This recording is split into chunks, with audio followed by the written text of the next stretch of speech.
إني ألقى الإيناس في صومي وصلاتي ودعائي للرحمن وجميع الطاعات. إني ألقى الإيناس في صومي وصلاتي ودعائي للرحمن وجميع الطاعات. إني ألقى الإيناس في صومي وصلاتي ودعائي للرحمن وجميع الطاعات.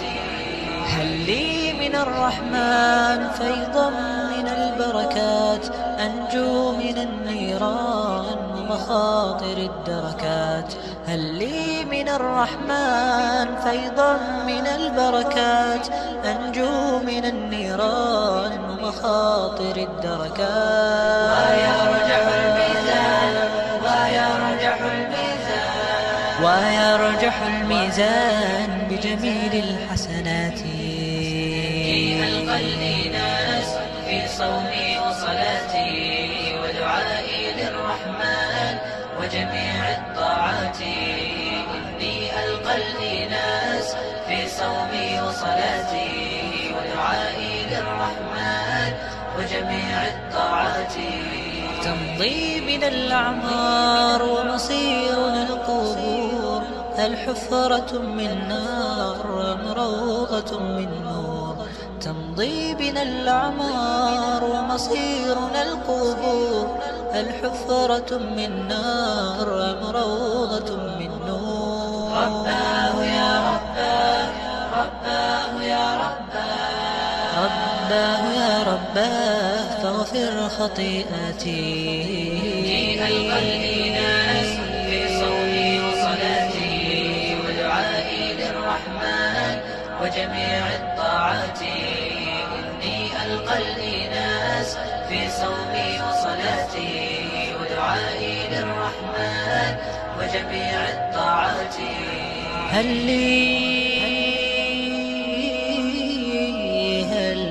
غدا مكان في الظل تحت العرش والفوز بالجنان فيها يطيب العيش.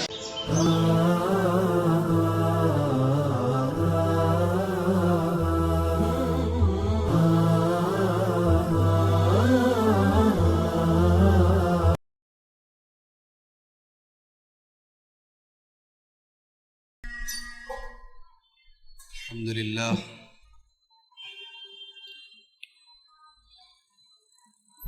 نحمده ونستعينه ونستغفره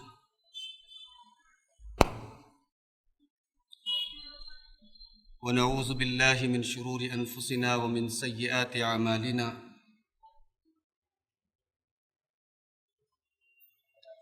من يهده الله فلا مضل له ومن يضلل فلا هادي له، وأشهد أن لا إله إلا الله وحده لا شريك له، وأشهد أن محمدًا عبده ورسوله. يا أيها الذين آمنوا اتقوا الله حق تقاته ولا تموتن إلا وأنتم مسلمون. يا أيها الناس اتقوا ربكم الذي خلقكم من نفس واحدة وخلق منها زوجها وبث منهما رجالا كثيرا ونساء، واتقوا الله الذي تساءلون به والأرحام إن الله كان عليكم رقيبا. يا أيها الذين آمنوا اتقوا الله وقولوا قولا سديدا يصلح لكم أعمالكم ويغفر لكم ذنوبكم، ومن يطع الله ورسوله فقد فاز فوزا عظيما. أما بعد، فإن خير الحديث كتاب الله، وخير الهدي هدي محمد صلى الله عليه وسلم،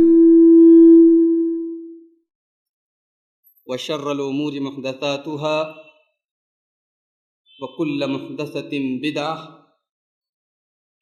وكل بدعة ضلالة، وكل ضلالة في النار. اعوذ باللہ من الشیطان الرجیم، بسم اللہ الرحمن الرحیم۔ يا أيها الناس اتقوا ربكم إن زلزلة الساعة شيء عظيم يوم ترونها تذهل كل مرضعة عما أرضعت وتضع كل ذات حمل حملها وترى الناس سكارى وما هم بسكارى ولكن عذاب الله شديد.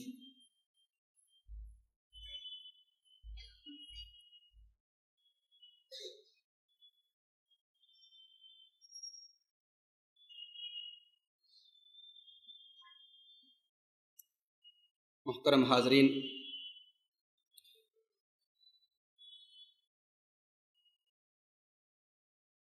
آپ کے اس شہر حیدرآباد میں خطاب کے مقصد سے پہلی بار آنے کا اتفاق ہوا ہے، اور موضوع جیسا کہ آپ سب کو معلوم ہے، میدان محشر کی ہولناکیاں۔ اس سے پہلے کہ میں اس موضوع پر کچھ عرض کروں، ذرا تصور کیجئے کہ آپ کسی شاپنگ مال میں گئے یا ایئرپورٹ پر گئے، وہاں پر آپ نے دیکھا لکھا ہوا ہے یو آر انڈر سرویلنس، آپ سی سی ٹی وی کیمرے کی نظر میں ہیں۔ جب آپ کو یہ معلوم ہو گیا کہ آپ کی ساری حرکتیں ریکارڈ ہو رہی ہیں، سی سی ٹی وی کیمرے کی نظریں آپ کے اوپر ہیں، تو آپ کوئی غیر قانونی کام کرنے کے پہلے 10 بار سوچیں گے۔ دنیا کا C C T V camera damage بھی ہو سکتا ہے، لائٹ پاور کٹ بھی ہو سکتا ہے، بیٹری ڈسچارج بھی ہو سکتی ہے، کوئی خرابی بھی آ سکتی ہے۔ ہم اور آپ بھی اللہ تبارک و تعالیٰ کے بنائے ہوئے سرویلنس کے انڈر میں، اس کے بنائے ہوئے سی سی ٹی وی کیمرے کے اندر دنیا میں زندگی گزار۔ اللہ نے قرآن میں فرمایا وَإِنَّ عَلَيْكُمْ لَحَافِظِينَ كِرَامًا كَاتِبِينَ يَعْلَمُونَ مَا تَفْعَلُونَ۔ میرے بندو، تمہارے اوپر ہم نے لکھنے والے فرشتوں کو مقرر کر دیا ہے جو تمہارے ایک ایک عمل کو، ایک ایک حرکت کو دیکھ رہے ہیں، ایک ایک پل تمہارا ریکارڈ ہو رہا ہے، تمہاری کوئی بھی حرکت ہم سے پوشیدہ نہیں ہے۔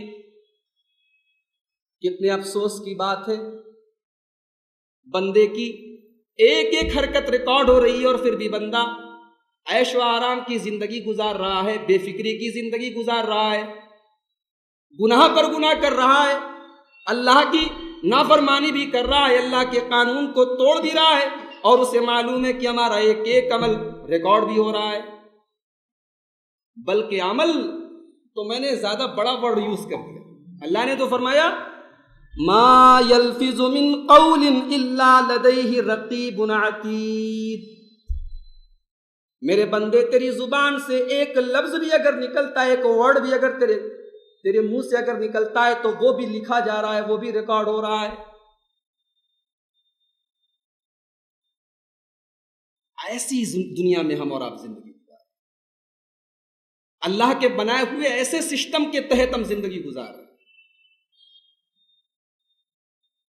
ذرا سا نظریں اٹھا کے دیکھیے، چاہے حیدرآباد ہو، چاہے ممبئی ہو، چاہے دنیا کا کوئی بھی شہر ہو، ہر انسان بزی ہے۔ لوگوں کے پاس فرصت نہیں اپنے رشتہ داروں سے ملنے کی۔ بیمار ہے بھائی کو دیکھنے نہیں جا رہا ہے۔ کس چیز میں لوگ بزی ہیں؟ کمانے میں۔ تھوڑا ہمارا بھی جو ہے حیدرآباد کے کسی وی آئی پی ایریے میں ہمارا بھی بنگلہ بن جائے، ہمارے بچے بھی آرام سے زندگی گزاریں، ہمارے پاس بھی جو ہے امپورٹڈ کار ہو جائے، لگژری لائف ہو جائے ہماری۔ ہر انسان دنیا کی زندگی کو بہتر بنانے میں لگا ہوا ہے۔ دنیا کی یہ زندگی جس کے لیے ہم مر رہے ہیں 24 گھنٹہ، اپنے عیش و آرام کی پرواہ نہیں کر رہے ہیں، اپنی نیند کی پرواہ نہیں کر رہے ہیں، دنیا کی یہ زندگی آخرت کی زندگی کے ساتھ اگر کمپیئر کیا جائے، اس کا مقابلہ کیا جائے، تو صحیح مسلم کی ایک روایت آپ کے سامنے پیش کرنا چاہتا ہوں، اس سے آپ اندازہ لگا سکتے ہیں۔ اللہ کے پیارے نبی فرماتے ہیں یؤتی بأنعم اہل الدنیا من اہل النار یوم القیامہ، قیامت کے دن ایک آدمی کو لایا جائے گا جس کی دنیا کی زندگی بڑی عیش و آرام سے گزری ہوگی، دنیا میں اس نے کبھی کوئی دکھ نہیں دیکھا، کوئی تکلیف نہیں دیکھی، کوئی بیماری نہیں دیکھی، ساری زندگی عیش و آرام سے گزارا، لگژری لائف گزاری، کسی قسم کا دکھ اور تکلیف اسے نہیں پہنچا، لیکن اللہ کے ہاں وہ جہنمی ہے۔ اللہ تعالیٰ اس بندے کو جو ساری زندگی عیش و آرام کے ساتھ گزار کر آیا ہے، حدیث کے الفاظ ہیں، مسلم شریف کی حدیث ہے، اللہ کے نبی فرماتے ہیں فَيُسْبَغُ صَبْغَةً فِي النَّارِ، اس کو اللہ تعالیٰ ایک پل کے لیے جہنم میں ڈالے گا، ایک پل میں جہنم میں ڈالنے کے بعد اللہ تعالیٰ اس کو نکالے گا اور اس سے سوال کیا جائے گا هَلْ مَرَّ بِكَ نَعِيمٌ قَطُّ هَلْ رَأَيْتَ خَيْرًا قَطُّ، میرے بندے تو بتا، تو نے دنیا کی زندگی میں کوئی بھلائی دیکھی تھی؟ کیا تو نے دنیا کی زندگی میں کوئی نعمت دیکھی تھی؟ کیا تو نے دنیا کی زندگی میں عیش و آرام دیکھا تھا؟ وہی بندہ جس کی ساری زندگی عیش و آرام سے گزری تھی، ساری زندگی اس نے کبھی کوئی دکھ نہیں دیکھا، کوئی تکلیف نہیں دیکھی، ایک پل جہنم میں جانے کے بعد وہی بندہ جواب دے گا اے اللہ ما رأیت خیرا قط، اے اللہ میں نے تو پوری زندگی میں کبھی کوئی بھلائی دیکھی نہیں، میری تو پوری کی پوری زندگی تکلیفوں میں گزری، مصیبتوں میں گزری، پریشانیوں میں گزری، بیماریوں میں گزری۔ اس کے بعد اللہ کے نبی فرماتے ہیں پھر ایک دوسرے آدمی کو لایا جائے گا جو دنیا میں بہت تکلیف، بہت پریشانی اور بہت مصیبت کے ساتھ زندگی گزار کر آیا ہوگا، لیکن اللہ کے یہاں وہ جنتی ہوگا۔ اللہ تبارک و تعالیٰ اس کو ایک پل کے لیے جنت میں ڈالے گا اور جنت میں ڈالنے کے بعد فوراً نکال لے گا اور سوال کیا جائے گا میرے بندے یہ بتا، کیا تو نے آج تک کی اپنی لائف میں، اپنی زندگی میں کیا تو نے کبھی کوئی دکھ، کوئی تکلیف، کوئی بیماری دیکھی؟ وہی بندہ جس کی ساری زندگی پریشانیوں میں، تکلیفوں میں، بیماریوں میں گزری تھی، وہی بندہ ایک پل میں جنت میں جانے کے بعد جواب دے گا اے اللہ میری تو ساری زندگی آرام سے گزری ہے، میں نے کبھی کوئی دکھ نہیں دیکھا، کوئی تکلیف نہیں دیکھی، کوئی بیماری نہیں دیکھی۔ غور کیجئے میرے بھائی، جس دنیا کی زندگی کے عیش و آرام کے لیے، جس کو لگژری بنانے کے لیے ہم اتنی محنت کرتے ہیں، اس دنیا کی اوقات کیا ہے اللہ تبارک و تعالیٰ کی نعمتوں کے مقابلے؟ مسلم شریف کی ایک اور حدیث اٹھائی، اللہ کے نبی صلی اللہ علیہ وسلم جا رہے ہیں صحابہ کے ساتھ، حدیث کے الفاظ ہیں فَمَرَّ بِجَدْيٍ أَسَكٍ مَيِّتٍ، راستے میں ایک مرا ہوا بکری کا بچہ پڑا ہوا، مرا ہوا، بدبو آ رہی اس میں سے، اور چھوٹے چھوٹے کان والا ہے، عیب دار ہے، اس کے کان چھوٹے چھوٹے، مرا ہوا بکری کا بچہ۔ حدیث کے الفاظ ہیں اللہ کے نبی صلی اللہ علیہ وسلم نے اس مرے ہوئے بکری کے بچے کا کان پکڑا اور صحابہ سے پوچھا کہ کیا تم میں سے کوئی اس مرے ہوئے بکری کے بچے کو 1 درہم میں خریدے گا؟ صحابہ کہتے ہیں اللہ کے رسول اس کو تو کوئی مفت میں بھی نہیں خریدے گا، ایک تو یہ مرا ہوا ہے، اوپر سے یہ عیب دار ہے، زندہ ہوتا تو بھی کوئی نہ خریدتا، یہ تو مرا ہوا ہے، یہ ہمارے کسی فائدے کا نہیں، کسی کام کا نہیں، اس کو تو کوئی فری میں نہیں خریدے گا، مفت میں نہیں خریدے گا۔ آپ نے فرمایا لَلدُّنْيَا أَهْوَنُ عَلَى اللَّهِ مِنْ ذَلِكَ عَلَيْكَ، یہ مرا ہوا بکری کا بچہ تمہاری نظر میں جتنا حقیر ہے، جتنا معمولی ہے، اللہ تبارک و تعالیٰ کی نظر میں دنیا اس سے بھی زیادہ حقیر۔ تو دنیا اور آخرت کی زندگی کو اگر ہم کمپیئر کریں میرے بھائیوں، اس کا موازنہ کریں، مقابلہ کریں، تو دنیا کی زندگی کی کوئی اوقات نہیں، لیکن ہم اور آپ اسی دنیا کو کمانے کے لیے حلال حرام ایک کیے ہوئے۔ نماز کا ٹائم ہوتا ہے، مؤذن اذان دے رہا ہے، حی علی الصلاۃ، ہماری دکانیں چل رہی ہیں، حی علی الفلاح، ہمارے کاروبار چل رہے ہیں۔ صبح کی اذان ہوتی ہے، مؤذن آواز دیتا ہے الصلاۃ خیر من النوم، ہمارے بستروں پہ جنبش بھی نہیں ہوتی، ہم اپنے بستروں سے نکلنا پسند نہیں کرتے۔ ذرا تصور کرو میرے پیارے بھائیوں، قیامت کا دن ہوگا، اللہ تبارک و تعالی ساری دنیا کے انسانوں کو جب حضرت اسرافیل علیہ السلام سور پھونکیں گے، سارے کے سارے لوگ اپنی اپنی قبروں سے نکل جائیں گے۔ فَإِذَا نُفِخَ فِي الصُّورِ، جب قیامت کے دن سور پھونکی جائے گی، فَإِذَا هُم مِّنَ الْأَجْدَاثِ إِلَىٰ رَبِّهِمْ يَنْسِلُونَ، سارے کے سارے لوگ اپنی قبروں سے اپنے اپنے ٹھکانوں سے نکل جائیں گے۔ اور یہاں پر ایک مسئلہ یاد رکھیے، سور جو پھونکا جائے گا 3 بار پھونکا جائے گا۔ پہلی بار جب سور پھونکا جائے گا تو سارے کے سارے لوگ ڈر جائیں گے، اس کو نفخہ فزع بولتے ہیں۔ دوسری بار جب سور پھونکا جائے گا تو سارے کے سارے لوگ مر جائیں گے، اور تیسری بار جب سور پھونکا جائے گا تو سارے کے سارے لوگ میدان حشر میں اکٹھا ہونے کے لیے اللہ تبارک و تعالیٰ سب کو زندہ کرے گا اور سب میدان محشر کی طرف لے کر جائے گا۔ تو یہ جو آیت کریمہ میں پڑھ رہا ہوں یہ تیسرے نفخ کی بات ہے، جب تیسری بار سور پھونکا جائے گا۔ فَإِذَا هُم مِّنَ الْأَجْدَاثِ إِلَىٰ رَبِّهِمْ يَنْسِلُونَ، سارے کے سارے لوگ اپنی اپنی قبروں سے اٹھیں گے۔ اور ایک جگہ قرآن میں اللہ نے فرمایا كَأَنَّهُمْ إِلَىٰ نُصُبٍ يُوفِضُونَ، قرآن کے تو الفاظ بھی اللہ اکبر، کیا ورڈ یوز کرتا ہے اللہ تعالیٰ۔ نصب بولتے ہیں عربی میں ٹارگٹ کو، بولے اللہ تعالیٰ فرما رہا ہے کہ قیامت کے دن لوگ اٹھ کے میدان محشر کی طرف ایسے جائیں گے جیسے اپنے ٹارگٹ کو پورا کرنے کے لیے کھلاڑی اپنے ٹارگٹ کو پورا کرنے کے لیے آدمی جس طریقے سے بھاگتا ہے، اس طریقے سے قیامت کے دن میدان محشر کی طرف لوگ بھاگیں۔ میدان محشر کہاں ہوگا؟ اللہ تبارک و تعالیٰ قرآن کریم میں فرماتا ہے یوم تبدل الارض غیر الارض والسماوات، زمین، اس زمین کی جگہ بدل دی جائے گی۔ قیامت کے دن جو زمین ہوگی وہ اس زمین سے بالکل الگ ہوگی۔ حدیث کے اندر بتایا گیا کہ پوری زمین بالکل سپاٹ ہوگی اور چاندی کی طرح چمک رہی ہوگی، بالکل سفید وائٹ۔ اللہ تبارک و تعالی آدم علیہ السلام سے لے کر قیامت کی صبح تک کے سارے انسانوں کو اکٹھا کرے، اس میں ہم اور آپ بھی ہوں گے۔ اور یہ سارے کے سارے لوگ جب میدان محشر میں اکٹھا ہوں گے تو کوئی پیدل آئے گا، ترمذی کی صحیح حدیث میں آپ نے فرمایا کوئی پیدل آئے گا، کوئی سواری پر آئے گا اور کوئی چہرے کے بل آئے گا۔ سواری پر کون لوگ آئیں گے؟ اللہ نے قرآن کریم میں سورہ مریم میں فرمایا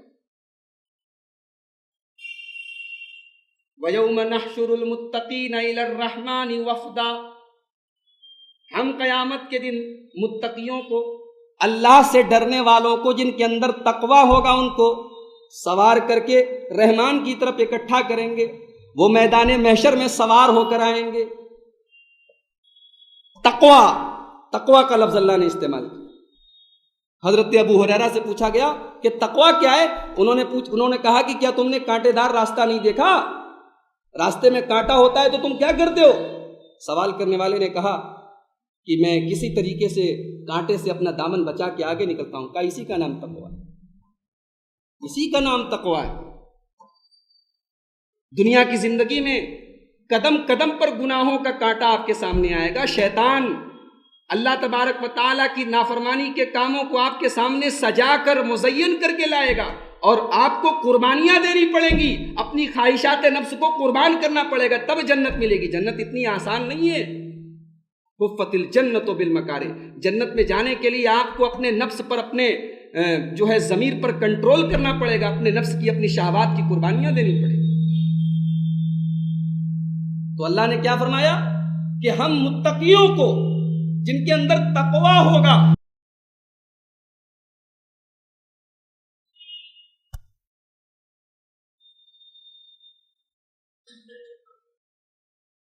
متقیوں کو ہم سوار کر کے لائیں گے۔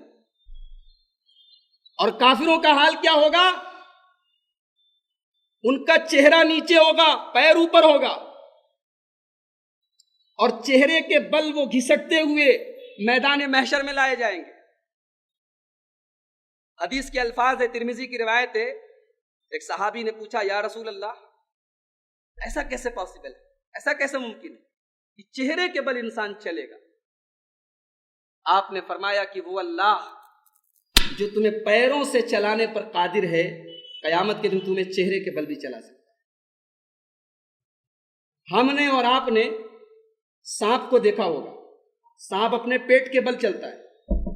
جب تک ہم نے سانپ کو نہیں دیکھا، کوئی اگر آپ سے کہے کہ ارے پیٹ کے بل بھی کوئی چلتا ہے، تو آپ کو حیرت ہوگی۔ جب تک ہم نے نہیں دیکھا تھا تو حیرت ہو رہی تھی، ہم نے دیکھا کہ سانپ چل رہا ہے تو ہمارے لیے کوئی حیرت کی بات نہیں۔ تو اللہ تعالیٰ قیامت کے دن میدان محشر میں کچھ لوگوں کو پیروں کے بل پر، کچھ لوگوں کو سوار کر کے، اور کچھ لوگوں کو چہرے کے بل پر میدان محشر میں اکٹھا کرے۔ محشر کی سرزمین کہاں ہوگی؟ عام طور سے لوگ یہ سمجھتے ہیں کہ میدان عرفات میں میدان محشر قائم ہے۔ یہ غلط ہے، یہ مسکنسپشن ہے۔ ایسی کوئی حدیث موجود نہیں کہ میدان عرفات میدان محشر ہو۔ البتہ صحیح حدیثوں سے یہ معلوم ہوتا ہے کہ میدان محشر یہ ملک شام میں ہوگا، سرزمین شام پر ہوگا، اور اس کی کیا کیفیت ہوگی اللہ تبارک و تعالیٰ زیادہ بہتر جانتا ہے، کیونکہ آدم علیہ السلام سے لے کر کے قیامت تک کے سارے انسان وہاں پر اکٹھا ہوں گے، اور ہر آدمی کو اتنی ہی جگہ ملے گی جتنے میں وہ پیر رکھ سکے، اس سے زیادہ کسی کے پاس جگہ نہیں ہوگی کہ آپ آرام سے لیٹ لیں، سو لیں، ایسا کچھ نہیں ہے۔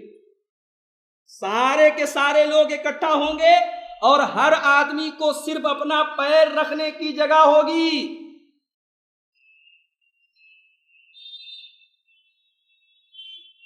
اور سارے کے سارے لوگ ننگے ہوں گے۔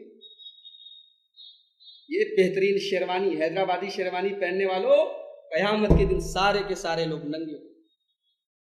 اللہ کے نبی فرماتے، بخاری کی روایت ہے، انکم تحشرون یوم القیامت حفاۃ عراۃ غرلا، قیامت کے دن تم سب کو ننگے سر، ننگے پیر اور ننگے بدن اٹھایا جائے گا۔ قیامت کے دن کسی کے پاؤں میں جوتا اور چپل نہیں ہوگا، کسی کے جسم پر کپڑا اور لباس نہیں ہوگا۔ آج نعرہ لگتا ہے ہم فلاں کا دامن تھام لیں گے، ہم فلاں کا دامن، ارے دامن ہوگا تب تو تھامو گے۔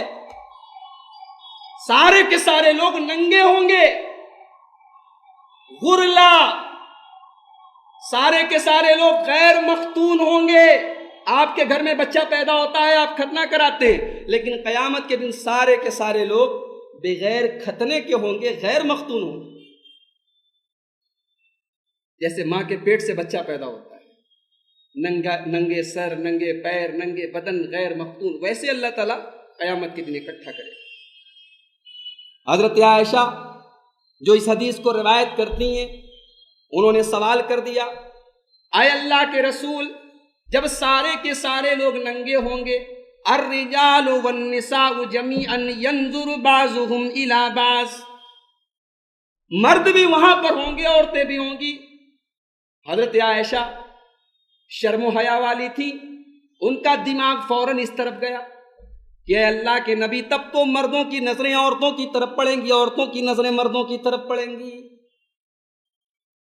شرم و حیا کا تصور دیکھیے اللہ کے رسول صلی اللہ علیہ وسلم کے زمانے میں، کہ بات آئی کہ سارے کے سارے لوگ ننگے ہوں گے، تو فوراً حضرت عائشہ نے یہ سوال کیا کہ اللہ کے رسول، مرد بھی آپ بتا رہے ہیں کہ سارے لوگ ہوں گے، تو مرد بھی ہوں گے، عورتیں بھی ہوں گی، تب تو ایک دوسرے کو دیکھیں گے۔ آپ نے فرمایا یا عائشہ الامر اشد من ان یہمہم ذالک. ہاں کہاں کس کو اتنی فرصت ہے کہ دوسرے کی طرف، وہاں کس کو اتنا ٹائم ہے، اتنی فرصت ہے کہ دوسرے کی طرف دیکھے. وہاں تو نفسی نفسی کا عالم ہوگا. دنیا میں آپ کی گاڑی کا چالان ہو جاتا ہے، آپ کا بھائی جا کے چھڑا لیتا ہے گاڑی. آپ گرفتار ہو جاتے ہیں، آپ کے والد صاحب جا کے اپنا سورس لگا کے پولیس سے بات کرتے ہیں، آپ کو چھڑا لیتے ہیں. آپ کے اوپر مصیبت آتی ہے، آپ کی اولاد آپ کا ساتھ دیتی ہے، آپ کی بیوی آپ کا ساتھ دیتی ہے. قیامت کے دن کون ساتھ دے گا؟ یوم یفر المرء من اخیہ وامہ وابیہ وصاحبتہ وبنیہ. قیامت کے دن تو بھائی اپنے بھائی کو دیکھ کر بھاگے گا، ماں اپنے بیٹے کو دیکھ کر بھاگے گی، اولاد اپنے ماں باپ کو دیکھ کر بھاگے گی، شوہر اپنی بیوی کو دیکھ کر بھاگے گا، بیوی اپنے شوہر کو دیکھ کر بھاگے گی. وہاں کوئی رشتہ کسی کے کام نہیں آئے گا. اور دیکھ کر بھاگیں گے ہی نہیں، بلکہ اللہ نے تو قرآن میں یہاں تک کہا کہ باپ یہ تمنا کرے گا کہ میرے بیٹے کو پھنسا دیا جائے، میں بچ جاؤں. یود المجرم لو یفتدی من عذاب یومئذ ببنیہ وصاحبتہ واخیہ. قیامت کے دن مجرم آدمی، گنہگار آدمی یہ تمنا کرے گا، اے اللہ میرے باپ کو لے لے مجھے چھوڑ دے، اے اللہ میرے بیٹے کو لے لے مجھے چھوڑ دے، اے اللہ میری بیوی کو لے لے مجھے چھوڑ دے، میری خاندان کو لے لے مجھے چھوڑ دے. کوئی کسی کے کام نہیں آئے گا. بلکہ اللہ نے سورہ حج کی پہلی آیت میں قیامت کے دن کا نقشہ کھینچتے ہوئے ایک بڑا عجیب سا منظر پیش کیا. اللہ نے فرمایا یا ایھا الناس اتقوا ربکم، اے لوگوں اپنے رب سے ڈرو. ان زلزلۃ الساعۃ شیء عظیم، قیامت کے دن کا زلزلہ بڑا خطرناک ہوگا. یوم ترونھا تذہل کل مرضعۃ عما ارضعت. قیامت کے دن تم دیکھو گے کہ دودھ پلانے والی عورت اپنے بچے کو چھوڑ دے گی. یہاں پر ایک نکتہ بتاتا ہوں. ہمارے امام صاحب بیٹھے ہیں، علماء جانتے ہیں عربی زبان میں دودھ پلانے والی عورت کو مرضع بولتے ہیں. کیا بولتے ہیں؟ مرضع. اس کے آخر میں تا لگانے کی ضرورت نہیں ہوتی، اس لیے کہ دودھ مرد نہیں پلاتا، عورت ہی پلاتی. جیسے حاملہ عورت کو عربی اردو میں تو حاملہ بولتے ہیں، عربی میں حامل بولتے ہیں. حامل بول دیا، حاملہ عورت. تو دودھ پلانے والی عورت کو مرضع بولتے. اس کے آخر میں گول تے لگانے کی ضرورت نہیں ہے، لیکن اللہ نے گول تے لگائی، مرضعہ. یوم ترونھا تذہل کل مرضعہ، اللہ نے گول تے لگائی ہے. جانتے ہیں کیوں؟ عورت اپنے بچے کو جب دودھ پلا رہی ہو، اس سچویشن میں عورت کو مرضعہ کہا جاتا ہے. ایک عورت اپنے بچے کو دودھ پلا رہی ہے، ابھی پلا رہی ہے تو مرضعہ ہے. اور ہم یہ کہہ رہے ہیں کہ فلاں عورت اپنے بچے کو دودھ پلاتی ہے، تو اس کو ہم بولیں گے عربی میں مرضع. تو اللہ نے مرضعہ گول تے مؤنث والی تے استعمال کیا ہے. یعنی اللہ تعالیٰ کہہ رہا ہے کہ امیجن کرو، جسٹ امیجن، تصور کرو کہ ایک عورت اپنی گود میں بچہ لیے ہے اور بچہ اپنی ماں کے پستان سے چمٹا ہے، بچہ اپنی ماں کے دودھ سے سیراب ہو رہا ہے، اور اسی عالم میں قیامت آ گئی تو ماں اپنے بچے کو چھوڑ کے بھاگ گئی.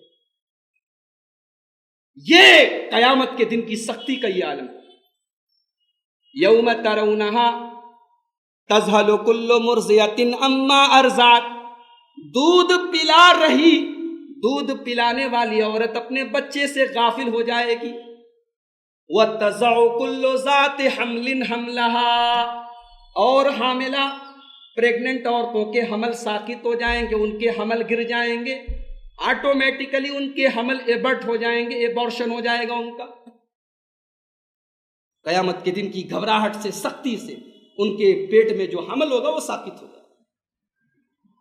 وَتَرَى النَّاسَ سُكَارَى، اور تم دیکھو گے کہ لوگ نشے کے عالم میں ہیں.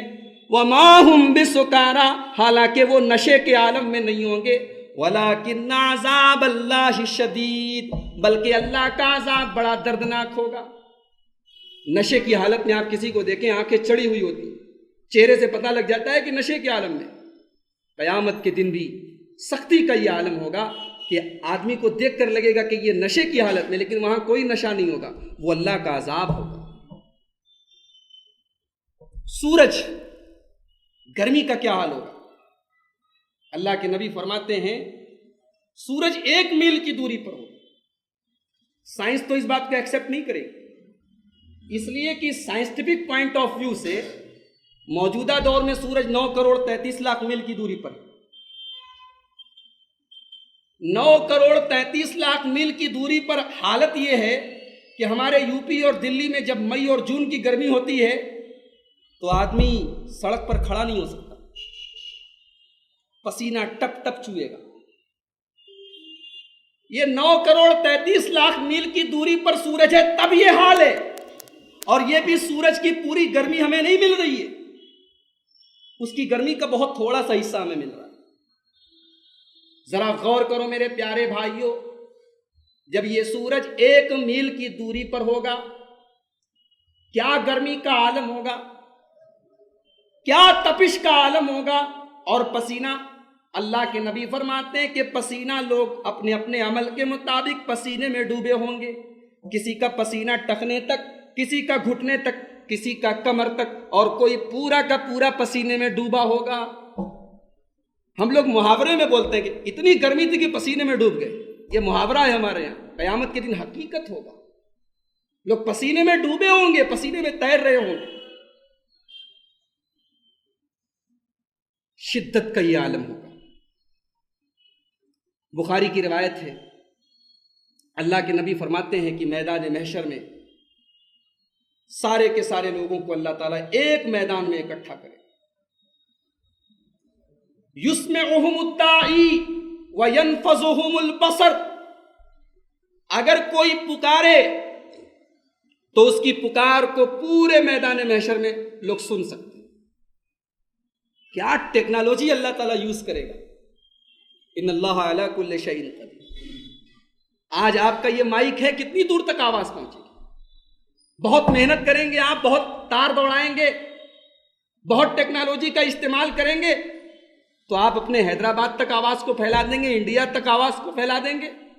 لیکن ذرا غور کیجئے کہ آدم علیہ السلام سے لے کر روئے زمین کا آخری انسان سب کے سب ایک میدان میں اکٹھا ہیں، اور آپ نے آواز لگائی، سب نے سن لیا۔ آپ دیکھیں گے آپ کا باپ بھی موجود ہے، آپ کا بھائی بھی موجود ہے، سب ایک دوسرے کو دیکھ بھی سکیں گے، سن بھی سکیں گے، لیکن کوئی کسی کے کام نہیں آ پائے گا۔ سورج بہت قریب ہوگا، لوگ پریشان ہوں گے۔ اللہ کے نبی فرماتے ہیں اتنا پریشان ہوں گے ما لا یطیقون ولا یحتملون، برداشت کے باہر، آؤٹ آف کنٹرول۔ لوگ کہیں گے اللہ تعالیٰ کسی طریقے سے آ جائے، فیصلہ کر دے۔ تو سارے کے سارے لوگ آپس میں مشورہ کریں کیا کیا جائے۔ آج اللہ تعالیٰ کی بارگاہ میں ہمارے لیے کون شفاعت کرے گا، کون سفارش کرے گا؟ چلو ایک کام کرو، آدم علیہ السلام کے پاس چلو۔ آدم علیہ السلام کے پاس آئے، اے آدم، آپ سارے انسانوں کے باپ ہیں، اللہ نے آپ کو اپنے ہاتھوں سے پیدا کیا، آپ کے اندر روح پھونکی۔ اے آدم، آپ دیکھ رہے ہیں کہ ہمارے کیا حالات ہیں، آپ اللہ کے یہاں ہماری شفاعت کیجیے، اللہ تعالیٰ ہمیں نجات دے اس ماحول سے۔ آدم علیہ السلام جواب دیں گے ان ربی قد غضب اليوم ما لم یغضب مثلہ ولن یغضب مثلہ،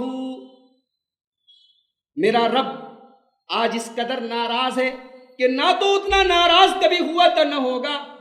اے لوگو، میں نے اللہ کی نافرمانی کی تھی، جنت میں ایک درخت کو اللہ تعالیٰ نے منع کیا تھا، میں نے اس کو کھا لیا تھا، میں اللہ کے یہاں تمہاری شفاعت نہیں کر سکتا، نفسی نفسی نفسی، مجھے تو خود اپنی فکر لگی ہے، میں تو خود یہ سوچ رہا ہوں کہ میرا کیا ہوگا۔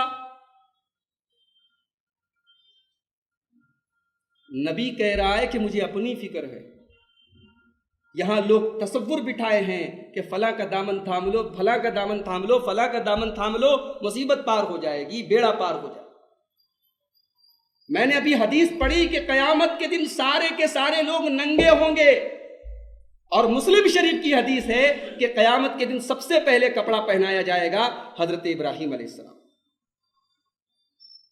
یہاں پر ایک سوال پیدا ہوا، نبیوں میں تو سب سے افضل ہمارے نبی جناب محمد رسول اللہ صلی اللہ علیہ وسلم ہے، لیکن قیامت کے دن اللہ تعالیٰ سب سے پہلے لباس حضرت ابراہیم علیہ السلام کو کیوں پہنائے گا؟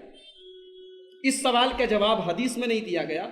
علماء نے اپنے اجتہاد سے اور اپنے فہم سے، حدیث کی شرح لکھنے والے شارحین نے یہ جواب دیا ہے کہ جب ابراہیم علیہ السلام کو آگ میں ڈالا گیا تھا، ان کے لیے بڑی زبردست آگ تیار کی گئی، مہینوں اس آگ کی تیاری میں لگے تھے۔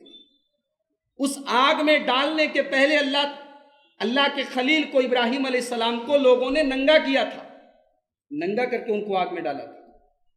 اللہ تبارک و تعالیٰ نے ان کو دنیا کی آگ سے بھی محفوظ رکھا اور آخرت میں بھی ان کے صبر کا، ان کے توکل کا، اللہ کی ذات پر ان کے بھروسے کا یہ رزلٹ اللہ تعالیٰ ان کو دے گا کہ قیامت کے دن سب سے پہلے لباس حضرت ابراہیم علیہ السلام کو پہنایا جائے۔ قیامت کے دن سب سے پہلے قبر پھٹے گی ہمارے نبی کی۔ انا سید ولد آدم یوم القیامہ، مسلم شریف کی حدیث ہے، اللہ کے نبی فرماتے ہیں کہ میں تمام آدم کی اولاد کا سردار ہوں۔ وَأَوَّلُ مَن يَنشَقُّ عَنْهُ الْقَبْرُ، اور قیامت کے دن سب سے پہلے میری قبر پھٹے گی، لیکن سب سے پہلے لباس حضرت ابراہیم علیہ السلام کو پہنایا جائے۔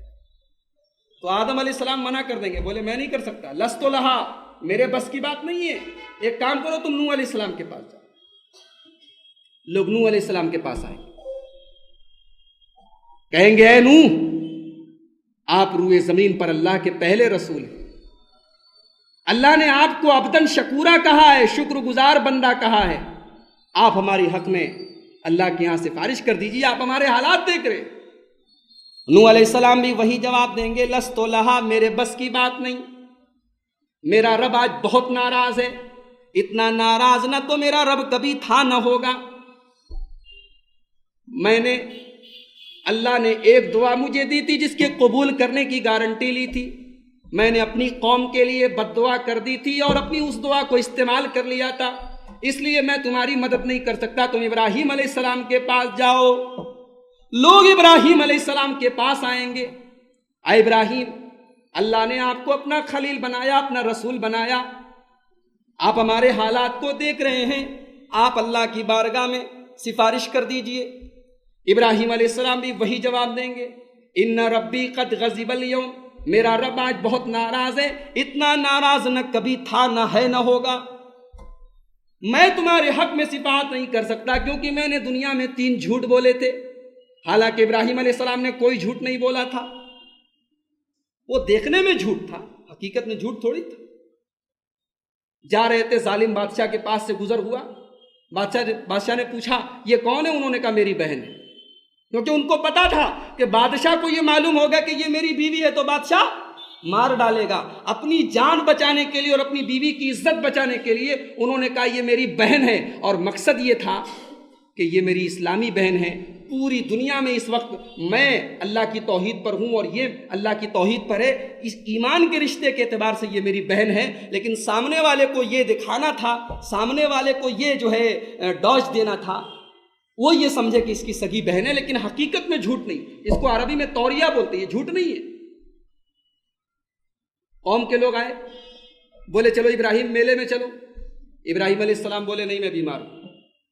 قوم کے لوگوں نے سمجھا کہ واقعی بیمار ہے، چھوڑ دیا، پریشر نہیں ڈالا، اور ابراہیم علیہ السلام بیمار نہیں تھے، لیکن توحید، ایک بندہ جو توحید پر ہو اور اس کے پورے ماحول میں شرک ہو رہا ہو، اس کے پورے ماحول میں بتوں کی پرستش ہو رہی ہو، تو اس کا دل تو اندر سے بیمار ہوگا نا، اس کی روح تو اندر سے بیمار ہوگی نا۔ ابراہیم علیہ السلام کا مقصد یہ تھا کہ میری روح بیمار ہے، میرا دل بیمار ہے، میں اندر سے بیمار ہوں، اور ہو سکتا ہے وہ بیمار رہے ہوں، یہ بھی جھوٹ نہیں تھا۔ انہوں نے بتوں کو توڑا، قوم کے لوگ آئے، بولے کس نے توڑا؟ ابراہیم، ایک آدمی بولا کہ ایک نوجوان ہے جس کے بارے میں ہم نے سنا ہے کہ وہ بتوں کی برائی کرتا ہے۔ پتہ یہ چلا کہ ابراہیم علیہ السلام اس وقت نوجوان تھے، اس سے یہ مسئلہ ثابت ہوا کہ بتوں کو توڑنے کا کام نوجوان نہیں کر سکتا، دنیا میں انقلاب برپا کرنا، ریوالوشن لانا، یہ نوجوان کے بس کی بات ہے۔ آج ہمارا نوجوان کہاں پر اپنا ٹائم ویسٹ کر رہا ہے بتانے کی ضرورت نہیں۔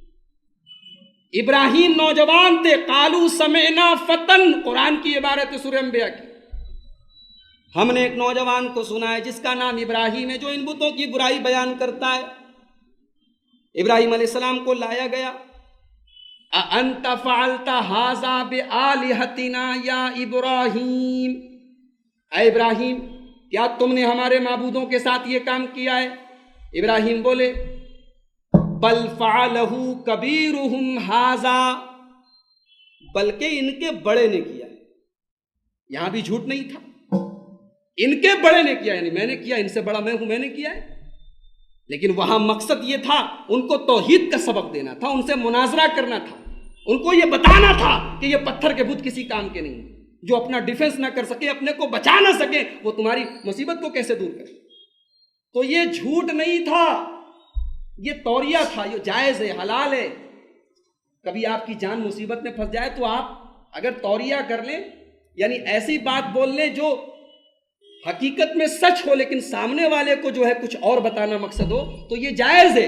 ابراہیم علیہ السلام نے کوئی گناہ نہیں کیا تھا، لیکن اللہ کے نبی تھے نا، خلیل تھے، انہوں نے اس کو بھی اپنے حق میں گناہ سمجھا۔ کہا کہ لوگوں، میں نے 3 جھوٹ بولا تھا، میں تمہارے لیے شفاعت نہیں کر سکتا۔ ایک کام کرو، تم لوگ موسیٰ علیہ السلام کے پاس جاؤ۔ قوم کے لوگ موسیٰ علیہ السلام کے پاس آئے، کہا اے موسیٰ، اللہ نے آپ کو نبی بنایا، اللہ نے آپ سے کلام کیا، آپ ہمارے حالات کو دیکھ رہے ہیں، اے موسیٰ آپ ہمارے حق میں اللہ کی بارگاہ میں شفاعت کر دو۔ موسیٰ علیہ السلام جواب دیں گے، میرا رب آج بہت ناراض ہے، میں تمہارے حق میں شفاعت نہیں کر سکتا۔ میں نے ایک آدمی کو مار ڈالا تھا، ایک قبطی کو مکہ مارا تھا، جس کو مارنے کا اللہ نے آرڈر نہیں دیا تھا۔ ایک کام کرو، تم عیسیٰ علیہ السلام کے پاس چلے جاؤ۔ لوگ حضرت عیسیٰ علیہ السلام کے پاس آئیں گے، ان سے بھی وہی بات کہیں گے، وہ بھی انکار کر دیں گے اور کہیں گے کہ محمد الرسول اللہ صلی اللہ علیہ وسلم کے پاس آؤ۔ اس سے یہ معلوم ہوا کہ لوگوں کے دل میں بھی جب یہ سوال پیدا ہوا کہ اس مصیبت میں اللہ کے نیک بندوں سے چل کر سفارش کرائیں، تو سب سے پہلے نبیوں کا خیال آیا۔ یہاں نبی تو چھوڑو، نہ جانے کتنے بڑے بڑے ولی بنے بیٹھے ہیں جن کے بارے میں یہ عقیدہ ہے، یہ تصور ہے کہ فلاں ولی کا دامن تھام لو، کچھ بال باقا نہیں ہو سکتا۔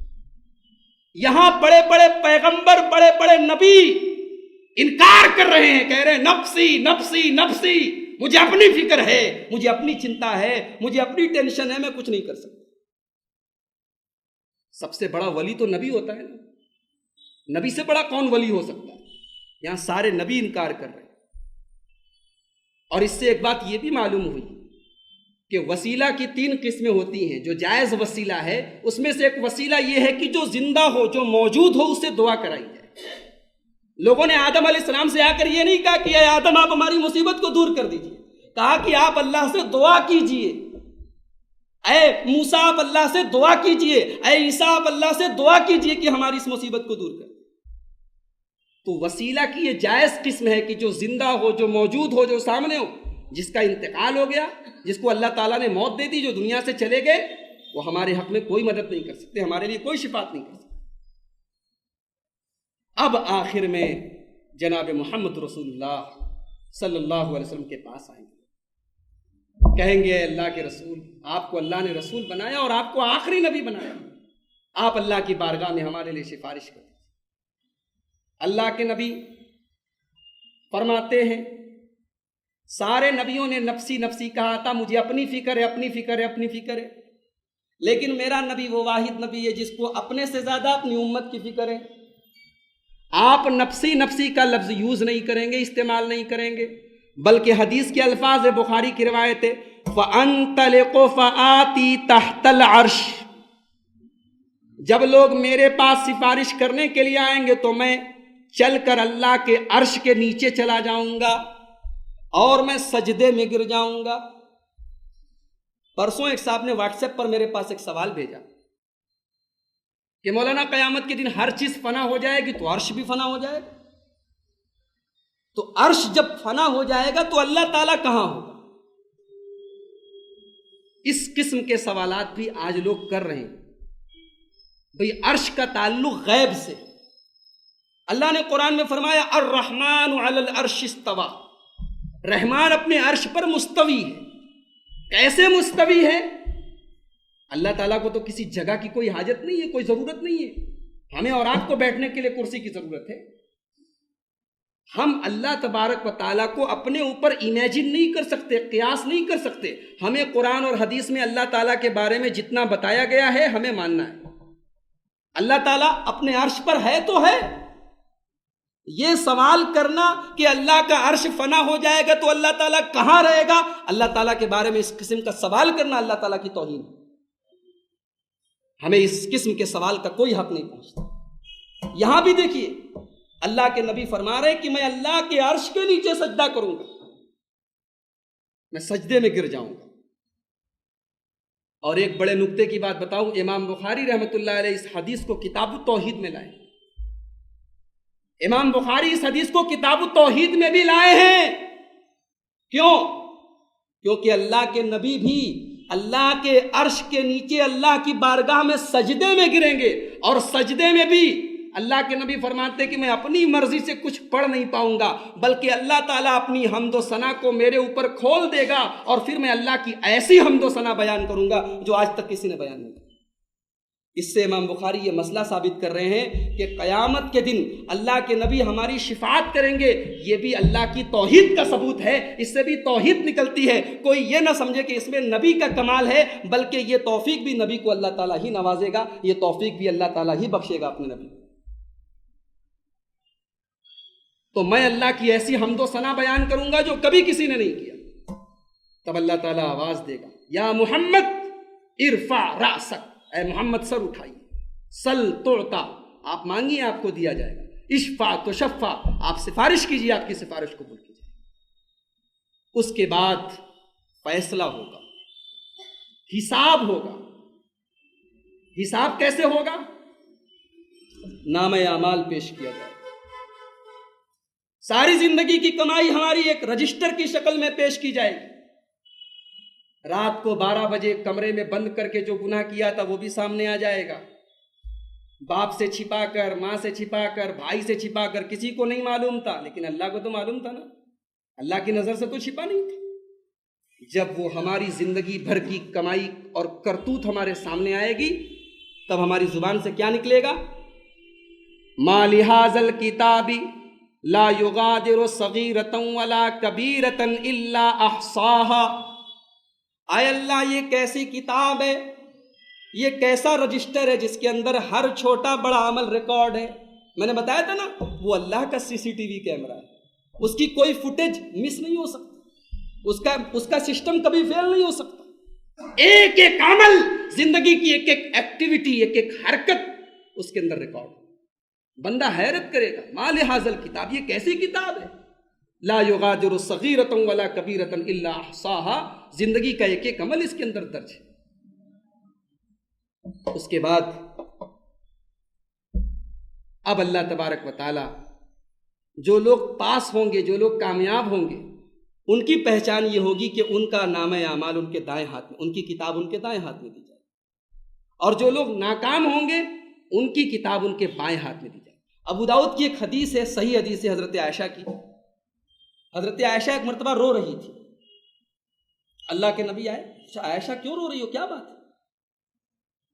کہا اے اللہ کے رسول میں نے جہنم کو یاد کیا، مجھے جہنم کی یاد آئی، میں رو پڑی. اے اللہ کے نبی آپ قیامت کے دن اپنے گھر والوں کے کام آئیں گے کہ نہیں، اپنے گھر والوں کو یاد کریں گے کہ نہیں؟ نبی سے سوال کر رہی ہیں حضرت عائشہ کہ اے اللہ کے نبی آپ اپنے گھر والوں کو یاد کریں گے کہ نہیں؟ آپ نے فرمایا 3 ٹائم ایسا ہوگا جب میں بھی اپنے گھر والوں کو یاد نہیں کروں. نمبر 1، جب نامہ اعمال دیا جائے گا، جب تک آدمی کو یہ معلوم نہ ہو جائے کہ میرا نامہ اعمال دائیں ہاتھ میں ملے گا یا بائیں ہاتھ میں، تب تک کوئی کسی کے کام نہیں آئے. اور جب میزان پر، ترازو پر جب تولا جائے گا، جب تک آدمی کو یہ نہ معلوم ہو جائے کہ میری نیکیوں کا پلڑا بھاری رہے گا یا میرے گناہوں کا، تب تک کوئی کسی کے کام نہیں آئے. اور تیسرا موقع ہوگا پل صراط سے گزرنے کا. یہ 3 ٹائم ایسا ہوگا جب میں بھی کسی کے کام، اپنے گھر والوں کو بھی میں یاد نہیں کروں۔ اب ذرا تصور کیجئے اس منظر کا جب آپ کا نامہ اعمال آپ کے ہاتھ میں دیا جائے۔ اللہ تعالیٰ قرآن کریم کے 29ویں پارے میں تو کہتا ہوں کہ ایک ویڈیو فلم اللہ تعالیٰ پیش کر رہا ہے، ایک تصور پیش کر رہا ہے اس کا۔ یومئذ تعرضون لا تخفی منکم خافیہ، قیامت کے دن جب تم کو پیش کیا جائے گا تو تمہارا کوئی بھی عمل ہم سے چھپ نہیں پائے گا۔ فَأَمَّا مَنْ أُوتِيَ كِتَابَهُ بِيَمِينِهِ، جس کا نام اعمال اس کے دائیں ہاتھ میں دیا جائے گا، فَيَقُول، وہ کہے گا، ہَاؤْمُ اقْرَءُوا کِتَابِیَہ، اے لوگو پڑھ لو یہ ہے میری کتاب، انی ظننت انی ملاق حسابیہ، مجھے یقین تھا مجھے یہی حساب ملے گا۔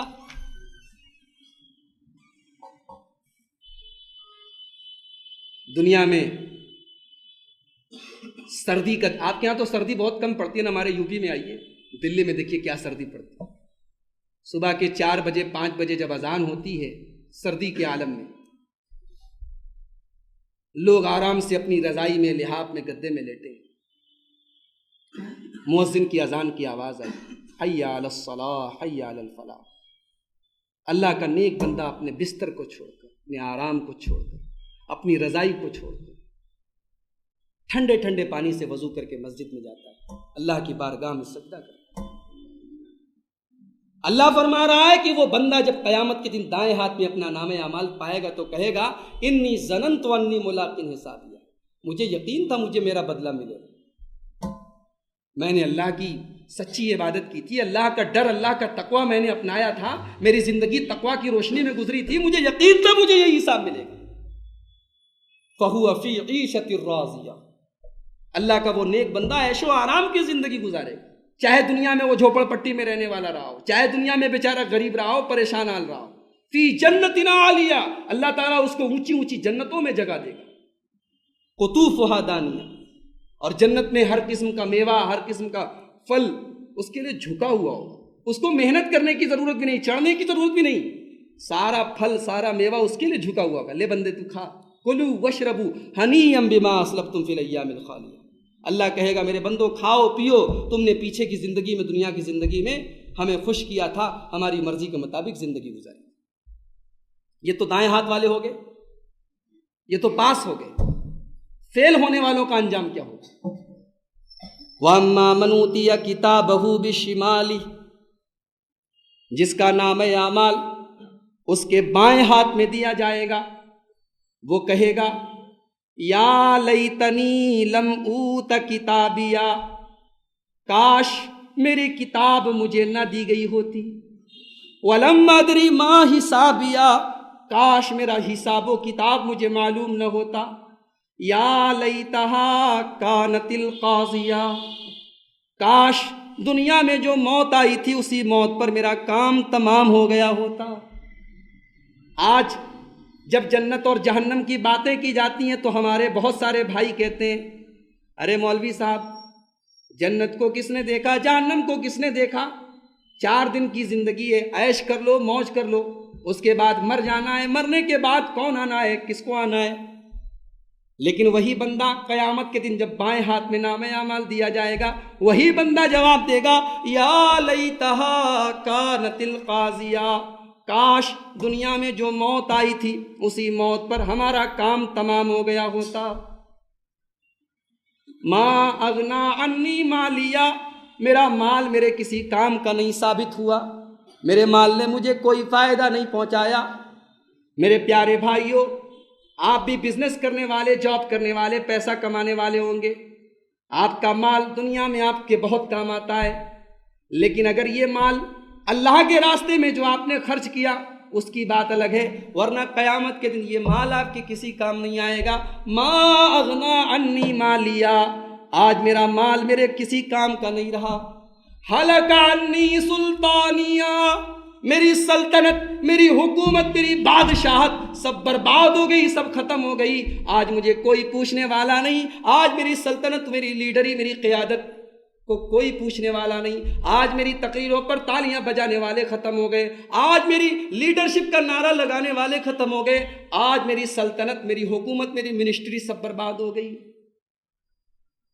پھر اللہ تعالیٰ فرشتوں کو حکم دے گا، خذوہ فغلوہ، فرشتوں اس کو پکڑ لو، اس کو زنجیروں میں باندھ دو، ثم الجحیم صلوہ، اس کو جہنم میں ڈال دو، ثم فی سلسلۃ ذرعها 70 ذراعا فاسلکوہ، فرشتوں اس کو 70 گز لمبی زنجیروں سے باندھ دو، انہ کان لا یؤمن باللہ العظیم، یہ اللہ کے اوپر ایمان نہیں رکھتا تھا، یہ اللہ کے اوپر ایمان نہیں رکھتا تھا۔ ہم اور آپ ہو سکتا ہے کہ ہمارے ذہن میں یہ بیٹھا ہو کہ ہم تو اللہ پر ایمان رکھتے، لا الہ الا اللہ پڑھ لیا، کلمہ پڑھ لیا، مسلمان کے گھر میں پیدا ہوئے ہو گئے، گوشت کی بریانی کھا لی، سمجھ لے کہ ہم مومن ہو گئے، مسلمان ہو گئے۔ ایمان اتنا آسان نہیں ہے۔ اللہ تعالیٰ نے قرآن میں نبی کے زمانے میں جو دیہاتی لوگ اسلام لائے تھے ان سے کہا، وقالت الاعراب آمنا، دیہاتی لوگوں نے کہا کہ ہم ایمان لائے۔ اللہ نے فرمایا قل لم تؤمنوا ولکن قولوا اسلمنا، تم ایمان نہیں لائے، تم اسلام لائے، تم مومن نہیں مسلمان ہو، ابھی ایمان تمہارے دلوں میں پیوست نہیں ہوا۔ آج ہمارا حال بھی وہی ہے، ہم بظاہر مسلمان ہیں، ہمارا نام مسلمانوں کے جیسا ہے، لیکن ہمارا شادی بیاہ، ہمارا لین دین، ہماری زندگی کا طرز عمل، ہمارا لائف اسٹائل، سب کچھ تو غیروں کا ہے۔ ہم نے تو ہر چیز میں اپنے غیروں کی نقل کی ہے۔ ابھی کچھ دنوں پہلے فلسطین کا مسئلہ چل رہا تھا، اسرائیل کے پروڈکٹ کا بائیکاٹ کرو۔ کس چیز کا آپ بائیکاٹ کریں؟ آپ نے پیپسی اور کوکا کولا چھوڑ دیا، یہاں تو بچوں کے ڈائپر سے لے کے صابن تک اسرائیلی پروڈکٹ ہمارے ماحول میں استعمال ہو رہے ہیں۔ اور پھر پروڈکٹ کی میں کیا بات کروں، ہمارا چہرہ ان کے جیسا ہے، ہمارا لباس ان کے جیسا ہے، ہمارے گھر کی عورتوں کا رہن سہن ان کے جیسا، ہماری شادی بیاہ ان کے جیسا ہے، سب کچھ تو ہم نے ان کا اپنا لیا۔ ہمیں دوسروں پر اثر ڈالنا تھا، ہم دوسروں سے متاثر ہو گئے، اور آج حالات یہ ہو گئے کہ فریڈم آف ایکسپریس کے نام پر نبی کے کارٹون چھپے، نبی کو گالیاں دی جائیں، نبی کو برا بھلا کہا جائے، اور مسلمان بیچارہ وہ زبان سے کچھ بول بھی نہیں سکتا۔ میں جو کچھ ہوا فرانس کے اندر میں بھی اس کو کنڈیم کرتا ہوں، دہشت گردی کی ہم بھی مذمت کرتے ہیں، غلط ہے وہ، لیکن ہم اس کی بھی مذمت کرتے ہیں کہ آپ فریڈم آف ایکسپریشن کے نام پر، آپ جو ہے لکھنے کی آزادی کے نام پر اسلام کا مذاق اڑائیں، آپ نبی کا کارٹون چھاپیں۔ 15 لوگ مارے گئے، آپ کو اتنا دکھ ہے، اتنی تکلیف ہے، آپ نے پوری دنیا میں واویلا مچا دیا، اور دنیا کے کروڑوں اور اربوں مسلمانوں کے دلوں میں نبی کی عزت اور حرمت کا آپ کو کوئی خیال نہیں۔ ابھی اسی میگزین نے، جس میگزین کے آفس پر حملہ ہوا تھا، آپ پیپر اٹھا کے دیکھیں، انہوں نے دوبارہ پھر جو ہے پورے زور و شور سے پوری تیاری کے ساتھ کہا ہے کہ ہم پھر اب محمد صاحب کا کارٹون چھاپیں گے۔ استغفر اللہ۔ اللہ تعالیٰ توفیق دے ہمیں اور آپ کو کہ ہم اپنے نبی کی عزت اور حرمت کو سمجھیں، اور ان ظالموں کو اللہ تعالیٰ ان کے انجام تک پہنچائے۔ عرض یہ کر رہا تھا میرے بھائیوں کہ آج جو ہے ہم مسلمان تو ہیں، لیکن ایمان ہمارے دلوں میں نہیں، ایمان کی کمزوری ہے ہمارے یہاں۔ اللہ نے فرمایا کہ وہ بائیں ہاتھ پہ جو نامہ اعمال دیا جائے گا اس کا جرم یہی ہوگا، انہ کان لا یؤمن باللہ العظیم، وہ اللہ پر ایمان نہیں رکھتا۔ ابھی ہمارے یو پی میں ایک جگہ ہے آگرہ، بڑا مشہور اسکینڈل ہے، آپ نے سنا ہوگا، کچھ لوگوں نے دھرم پریورتن کر دیا۔ بعد میں پتہ چلا ان لوگوں نے بیچاروں نے نیوز پر آ کے رو کے کہا کہ نہیں صاحب، ہمیں تو پیسے کا لالچ دیا گیا تھا، ہم نے دھرم ورم نہیں بدلا۔ اب حقیقت کیا ہے اللہ بہتر جانے، لیکن آج آپ یقین مانیے بھارت کے اندر، انڈیا کے اندر مسلمانوں کا ایک بڑا طبقہ ایسا ہے جس کو اسلام کے بارے میں کچھ نہیں معلوم۔ کلمہ تو پڑھ رہا ہے وہ، لیکن کلمے کا مطلب کیا ہے، توحید کا مطلب کیا ہے، اس کو نہیں معلوم۔ اس کو کوئی بھی آ کے الو بنا سکتا ہے۔ یہ حالات میرے بھائیوں، یہ قرآن کریم کی اس آیت کی روشنی میں آپ دیکھیے کہ انہ کان لا یؤمن باللہ العظیم، وہ اللہ پر ایمان نہیں رکھتا تھا، ولا یحض علی طعام المسکین، اور غریبوں کو کھانا نہیں کھلاتا تھا۔ آج ہمارے گھر پر غریب آتا ہے، ہم دھکے دے کے بھگا دیتے ہیں۔ سردی کے دن میں ہم آرام سے 4 کمبل اوڑھ کے لیٹے ہیں، لیکن چوراہوں پر، سڑکوں پر، فٹ پاتھوں پر ایک غریب بیچارہ، اس کو اوڑھنے کے لیے چادر بھی نہیں ہے، وہ ٹھٹر رہا ہے، وہ مر رہا ہے، ہمیں اس کی فکر نہیں۔ انہ ولا یحض علی طعام المسکین، وہ غریبوں کی مدد نہیں کرتا۔ فَلَيْسَ لَهُ الْيَوْمَ هَاهُنَا حَمِيمٌ۔ آج دنیا میں جو پیسے والے ہوتے ہیں ان کے بڑے دوست ہوتے ہیں، وہ چلتے ہیں تو 10 آگے 10 پیچھے چلتے ہیں، یہ ادھر بھی دوست اس کا، ادھر بھی دوست اس کا۔ اللہ فرماتا ہے قیامت کے دن تیرا کوئی دوست نہیں، کوئی تیرا یار نہیں، کوئی تجھے بچانے والا نہیں۔ میرے بھائیوں، اس دن کی تیاری کرو، اس دن کے لیے اپنے آپ کو پریپیئر کرو۔ میں بنارس سے آپ کے حیدرآباد میں آیا، ابھی کل مجھے نکلنا ہے بنارس کے، میں سمجھتا ہوں کہ 1500 کلومیٹر کا سفر ہوگا۔ 1500 کلومیٹر کے سفر کے لیے ہم لوگ کتنی تیاری کرتے ہیں، مہینوں سے ٹکٹ بنواتے ہیں تاکہ کنفرم سیٹ ملے، سامان پیک کرتے ہیں، پھر چلتے چلتے چیک کرتے ہیں کہ ٹکٹ گھر میں تو نہیں رہ گیا، کوئی سامان چھوٹ تو نہیں گیا۔ چھوٹے موٹے سفر کی ہم اتنی تیاری کرتے ہیں، قیامت کے دن کا جو سفر ہے، جو آخرت کا سفر ہے، جس سفر پہ ہم سب کو جانا ہے، اور جہاں کا ٹکٹ لا الہ الا اللہ محمد رسول اللہ ہے، اور جہاں کا پیکنگ کا سامان کیا ہے، اعمال صالحہ ہے، نیک اعمال ہے، اور جہاں سفر میں کوئی چیز آپ کے ساتھ جائے گی تو اللہ نے فرمایا وَتَزَوَّدُوا فَإِنَّ خَيْرَ الزَّادِ التَّقْوَىٰ، اس سفر میں تو تقویٰ ہی تمہارے ساتھ جائے گی۔ اس تقویٰ کو آج ہم نے کہاں رکھا ہے؟ پھر اللہ کے نبی فرماتے ہیں کہ قیامت کے دن اعمال کو تولا جائے گا۔ اب یہاں پر ایک بڑے نکتے کی بات آپ کو بتانے جا رہا ہوں کہ قیامت کے دن قرآن یہ کہتا ہے کہ ایک ترازو ہوگا جس پر تولا جائے۔ یہاں پر ایک سوال پیدا ہوتا ہے کہ اللہ تعالیٰ کو ترازو لانے کی اور نیکیوں کو تولنے کی اور گناہوں کو تولنے کی کیا ضرورت ہے؟ بھئی اللہ تعالیٰ تو علی کل شیء قدیر ہے، قادر مطلق ہے، جس کو چاہے جنت میں ڈال دے، جس کو چاہے جہنم میں ڈال دے۔ کوئی ہے کیا اللہ کا ہاتھ پکڑنے والا؟ کوئی روکنے والا ہے کیا کہ اللہ تو اس کو جنت میں کیوں ڈال رہا ہے، تو اس کو جہنم میں کیوں ڈال رہا ہے؟ اللہ تعالیٰ کو کیا ضرورت ہے میزان قائم کرنے کی اور ترازو قائم کرنے کی؟ اللہ کو تو کوئی ضرورت نہیں، لیکن ہمیں ضرورت ہے۔ اللہ تعالیٰ قیامت کے دن میزان اس لیے قائم کرے گا تاکہ ہمارے اوپر حجت قائم کر دے کہ ہم نے تمہارے اوپر کوئی ظلم نہیں کیا ہے، ہم نے میزان برابر برابر رکھا ہے۔ وَنَزَعُ الْمَوَازِينَ الْقِسْطَ لِيَوْمِ الْقِيَامَةِ، قیامت کے دن ہم انصاف کا ترازو قائم کریں گے۔ فَلَا تُظْلَمُ نَفْسٌ شَيْئًا، قیامت کے دن کسی کے اوپر ذرہ برابر ظلم نہیں ہوگا۔ وَإِن كَانَ مِثْقَالَ حَبَّةٍ مِّنْ خَرْدَلٍ أَتَيْنَا بِهَا، اگر رائی کے دانے کے برابر بھی تم نے نیکی کیا ہوگا یا برائی کیا ہوگا تو وہ بھی تمہارے سامنے آ جائے گا۔ ترمذی کی ایک حدیث ہے، ایک صحابی اللہ کے نبی جناب محمد رسول اللہ صلی اللہ علیہ وسلم کے پاس آئے، کہا اے اللہ کے نبی میرے کچھ غلام ہیں، بڑے بدتمیز ہیں، یکذبوننی ویخبروننی، سب مجھے برا بھلا کہتے ہیں، میرے ساتھ خیانت کرتے ہیں، مجھے جھوٹا بناتے ہیں، کبھی کبھی میں ان کو مار دیتا ہوں، ان کو گالی دے دیتا ہوں۔ تو اے اللہ کے رسول میرا اور ان کا معاملہ قیامت کے دن کیا ہوگا؟ آپ نے فرمایا ان کی نافرمانی اور تمہارے ساتھ ان کی جو بدتمیزی ہے اور تم نے جو ان کو سزا دی ہے اسی کے حساب سے معاملہ ہو۔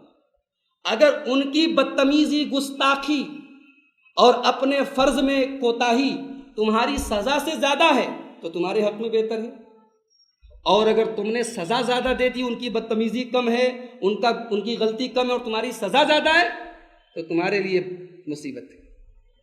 حدیث کے الفاظ ہیں، صحابی اللہ کے رسول کے پاس سے اٹھے، کونے میں گئے اور زار و قطار رونے لگے، زار و قطار رونے لگے، اے اللہ کے رسول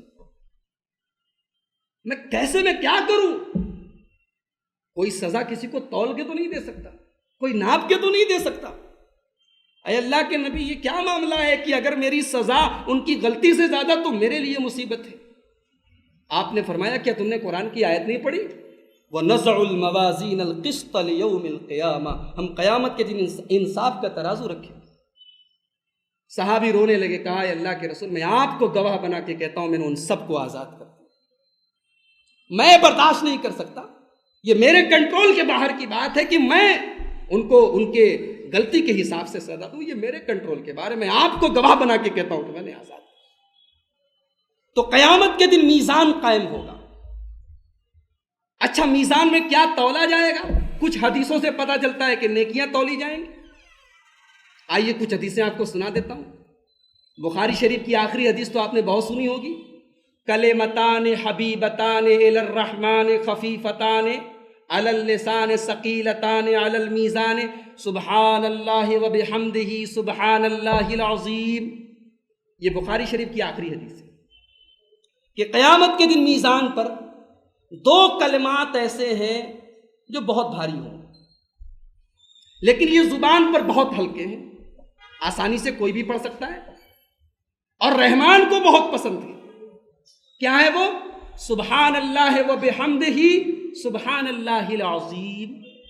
یہ حدیث یہ بتاتی ہے کہ یہ دونوں کلمے میزان پر بہت بھاری ہوں گے. اس کا مطلب کہ ان کو تولا جائے گا تبھی تو.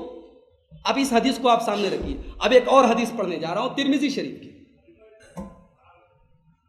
اللہ کے نبی جناب محمد رسول اللہ صلی اللہ علیہ وسلم نے فرمایا کہ قیامت کے دن میزان پر سب سے بھاری اگر کوئی چیز ہوگی تو حسن اخلاق ہوگا.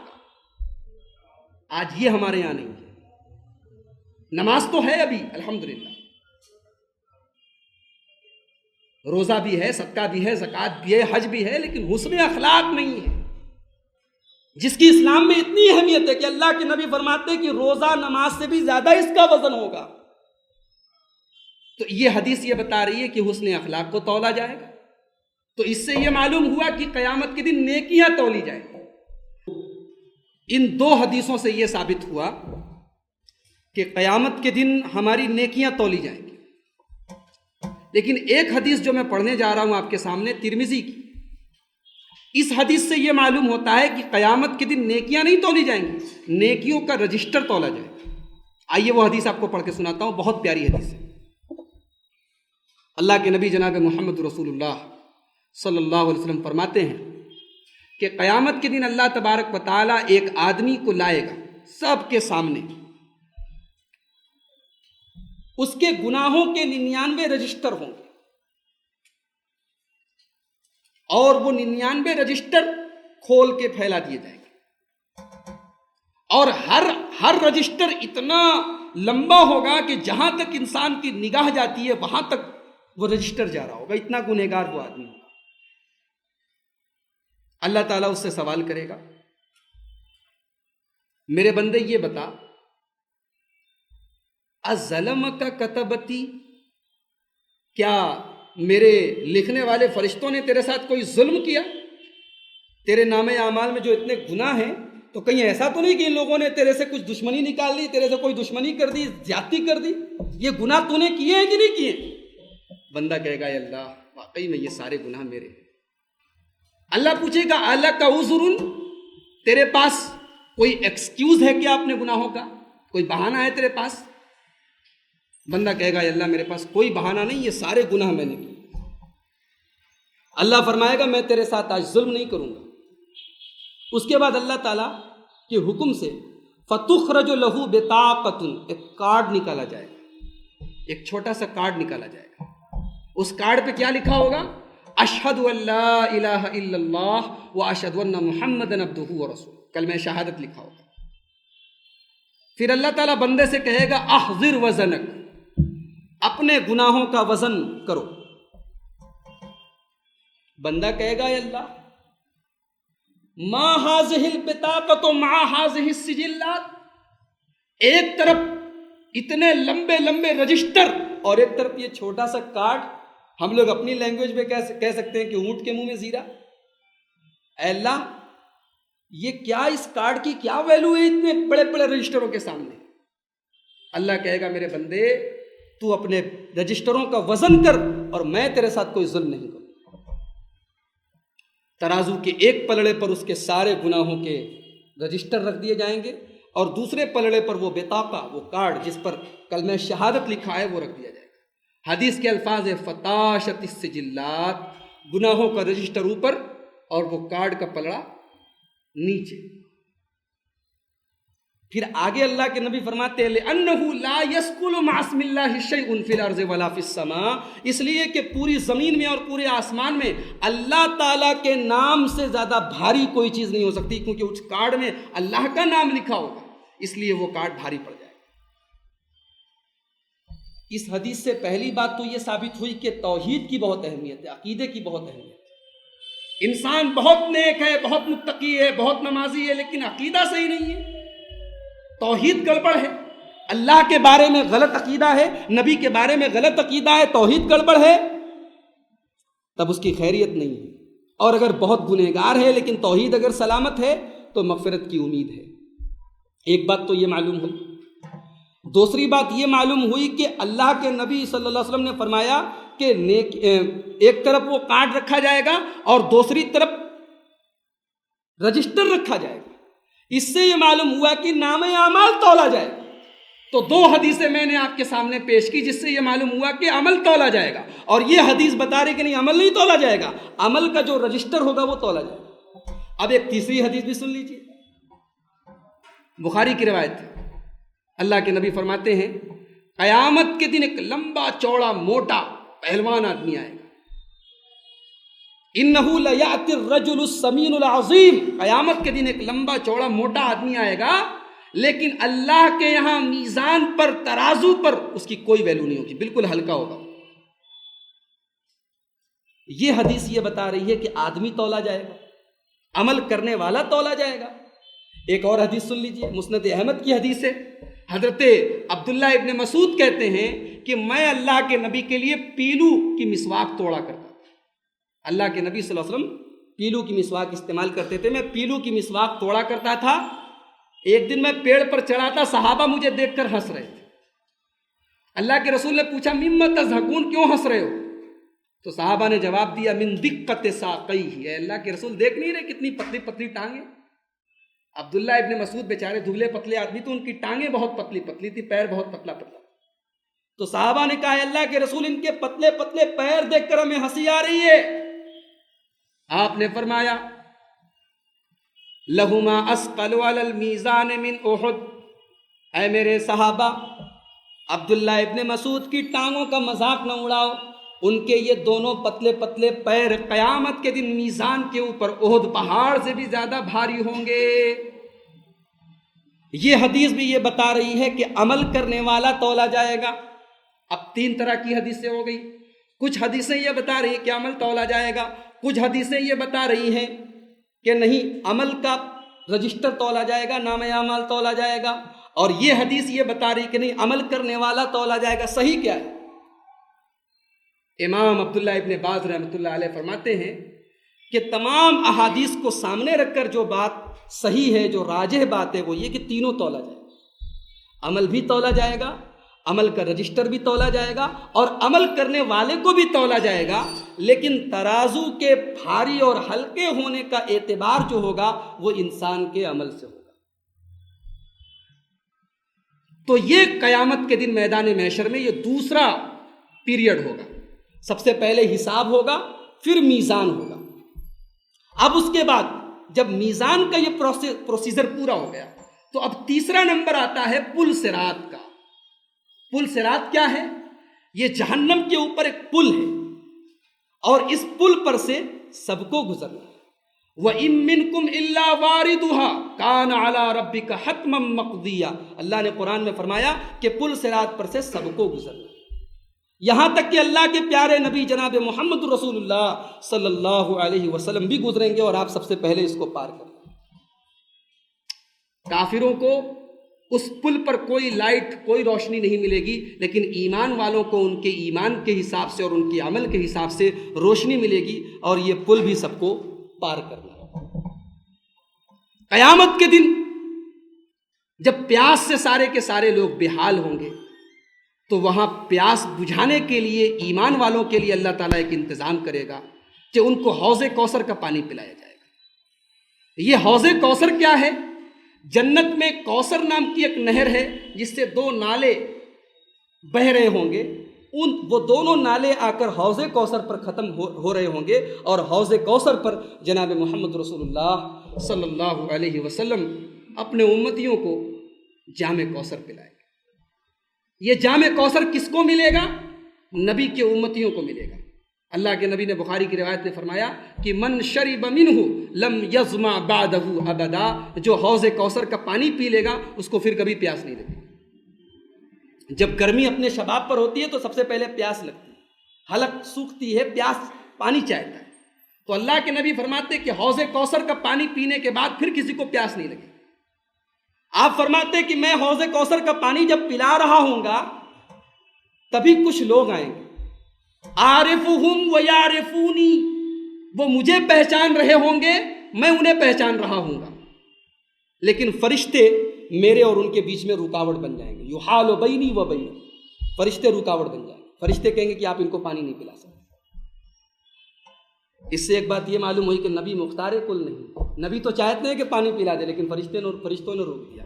نبی وہی کرتے ہیں جتنا اللہ تعالیٰ ان کو اختیار دیتا ہے، فرشتے روک دیں گے، آپ انہیں نہیں پلا سکتے۔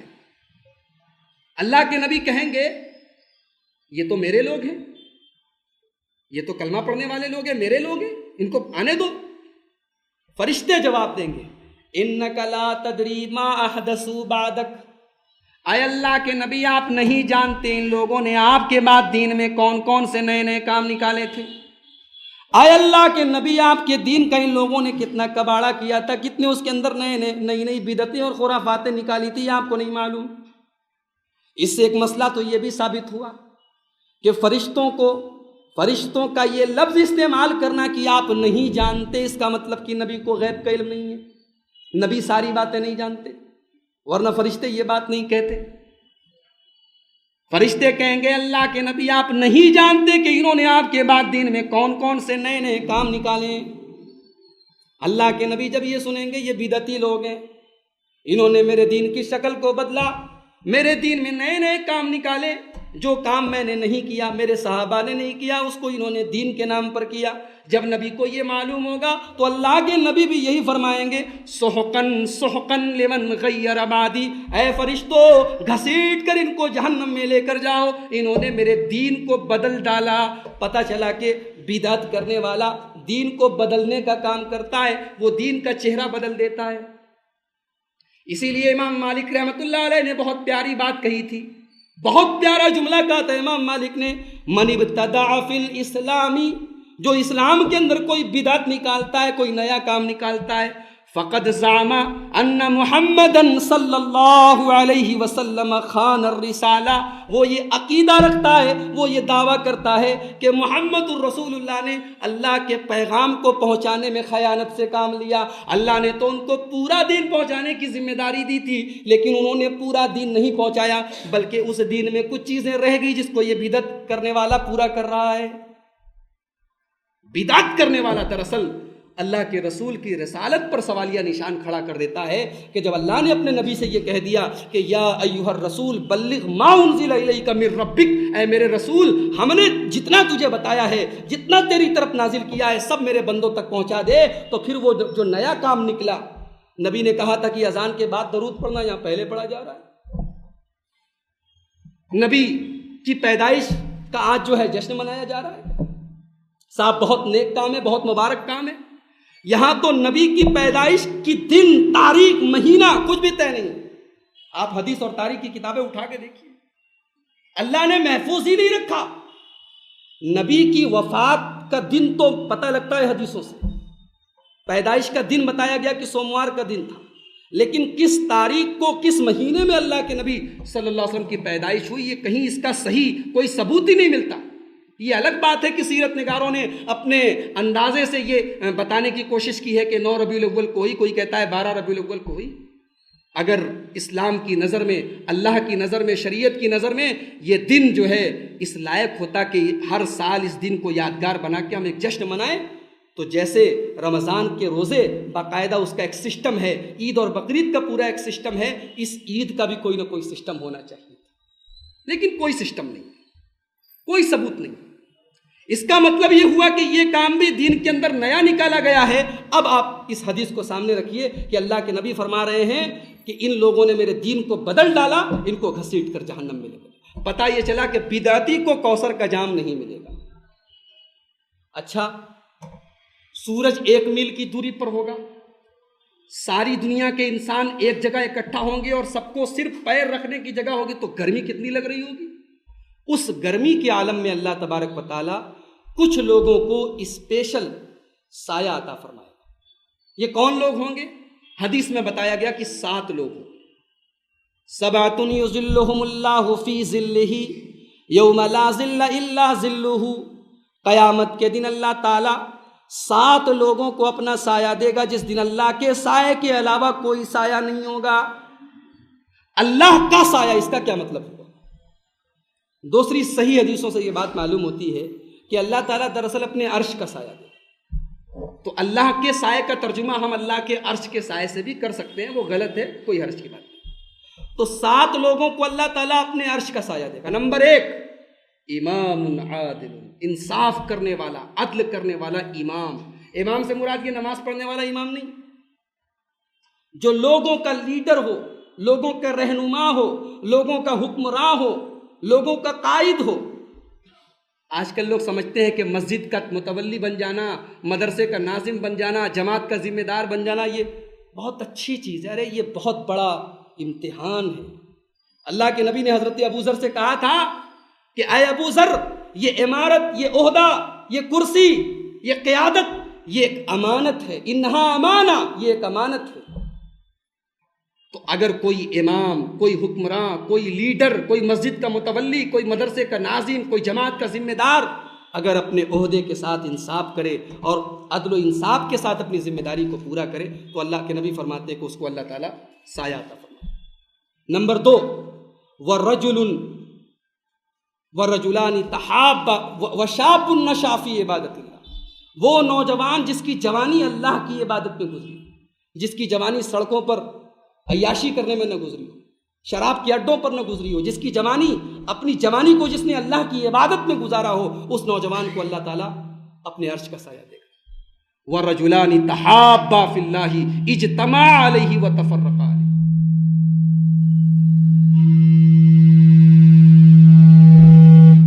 اور وہ دو لوگ جو آپس میں محبت کریں تو اللہ کے لیے کریں، ملے تو اللہ کے لیے ملے، جدا ہو تو اللہ کے لیے جدا ہو۔ میں یو پی بنارس کا رہنے والا، آپ حیدرآباد کے رہنے والا، کوئی رشتہ تو نہیں میرے اور آپ کے بیچ میں، لیکن ایک دینی تعلق ہے، مجھے آپ سے محبت ہے، آپ کو مجھ سے محبت ہے۔ یہ محبت اگر واقعی اللہ کے لیے ہے اور اسی محبت کے لیے ہم ملتے ہیں اور جدا ہوتے ہیں تو اللہ تبارک و تعالی ہمیں اور آپ کو قیامت کے دن اپنے عرش کا سایہ دے گا۔ وَرَجُلٌ قَلْبُهُ مُعَلَّقٌ بِالْمَسَاجِدِ، اور نمبر 4، وہ آدمی جس کا دل مسجد میں اٹکا ہو، مغرب کی نماز پڑھ کے گھر گیا ہے، اس کو فکر لگی کہ عشاء کی اذان کب ہو، عشاء کی نماز پڑھ کے آیا، اپنے موبائل پر فجر کے لیے الارم سیٹ کر رہا ہے کہ مجھے فجر میں اٹھنا ہے، فجر پڑھ کے آیا تو سوچ رہا ہے کہ ظہر کے ٹائم میں کہاں رہوں گا، عصر کے ٹائم میں مارکیٹ میں رہوں گا تو نماز کہاں پڑھوں گا، اس کو نماز کی فکر ہے، اس کا دل مسجد میں لگا ہوا ہے۔ وَرَجُلٌ دَعَتْهُ امْرَأَةٌ ذَاتُ مَنْصَبٍ وَجَمَالٍ فَقَالَ إِنِّي أَخَافُ اللَّهَ، اور نمبر 5، وہ آدمی جس کو کوئی خوبصورت عورت، پیسے والی عورت، ملکہ عورت اس کو گناہ کی دعوت دے اور وہ کہے کہ نہیں میں اللہ سے ڈرتا ہوں۔ بڑا ہم لوگوں کو سن کے بڑا عجیب لگ رہا ہوگا کہ ایسا کیسے ہو سکتا ہے، لیکن ہو سکتا ہے اگر اللہ کا تقوی دل میں ہو۔ وَرَجُلٌ تَصَدَّقَ بِصَدَقَةٍ فَأَخْفَاهَا، اور نمبر 6، وہ آدمی جو اللہ کے راستے میں صدقہ کرے اور اس کو چھپا کر کرے، اتنا چھپا کر کرے حتی لا تعلم شمالہ ما تنفق یمینہ، بائیں ہاتھ کو بھی معلوم نہ ہو کہ دائیں ہاتھ نے کیا خرچ کیا۔ اور نمبر 7، وَرَجُلٌ ذَكَرَ اللَّهَ خَالِيًا فَفَاضَتْ عَيْنَاهُ، اور وہ آدمی جس نے تنہائی میں اللہ کو یاد کیا اور اس کی آنکھوں سے آنسو بہہ پڑے۔ میرے بھائیوں، محفل میں سب کے سامنے آپ کی آنکھوں میں آنسو آئے یہ کمال نہیں، آپ تنہائی میں اکیلے میں اپنے پروردگار کو یاد کریں، اپنے گناہوں پر شرمندہ ہوں اور آپ کی آنکھوں سے آنسو آ جائے تو یہ آنسو اللہ تعالیٰ کو بہت پسند ہے۔ یہ 7 ایسے لوگ ہیں جنہیں اللہ تعالیٰ قیامت کے دن اپنا سایہ دے گا۔ اب نماز کا وقت ہو چلا ہے، میں اپنی گفتگو کو یہی ختم کرتا ہوں، اللہ تعالیٰ سے اس دعا کے ساتھ کہ اللہ تعالیٰ ہم سب کو قیامت کے دن کی سختیوں سے محفوظ رکھے، ہم سب کو دنیا میں ایمان اور تقوی کے ساتھ زندگی گزارنے کی توفیق عطا فرمائے۔ رب العالمین ہمیں اپنی زندگی کو اپنے نبی کی سنت کے مطابق گزارنے کی توفیق عطا فرمائے۔ میں اس دعا کے ساتھ اور آپ تمام حاضرین کے شکریہ کے ساتھ کہ آپ نے اس شہر میں آنے پر جو ہے دین کی باتیں پیش کرنے کا موقع عنایت فرمایا، میں اس دعا کے ساتھ اپنی گفتگو کو ختم کرتا ہوں کہ اللہ تعالی ہم سب کو علم کے ساتھ ساتھ عمل کی توفیق عطا فرمائے۔ آمین۔ وآخر دعوانا الحمدللہ رب العالمین، والسلام علیکم ورحمۃ اللہ وبرکاتہ۔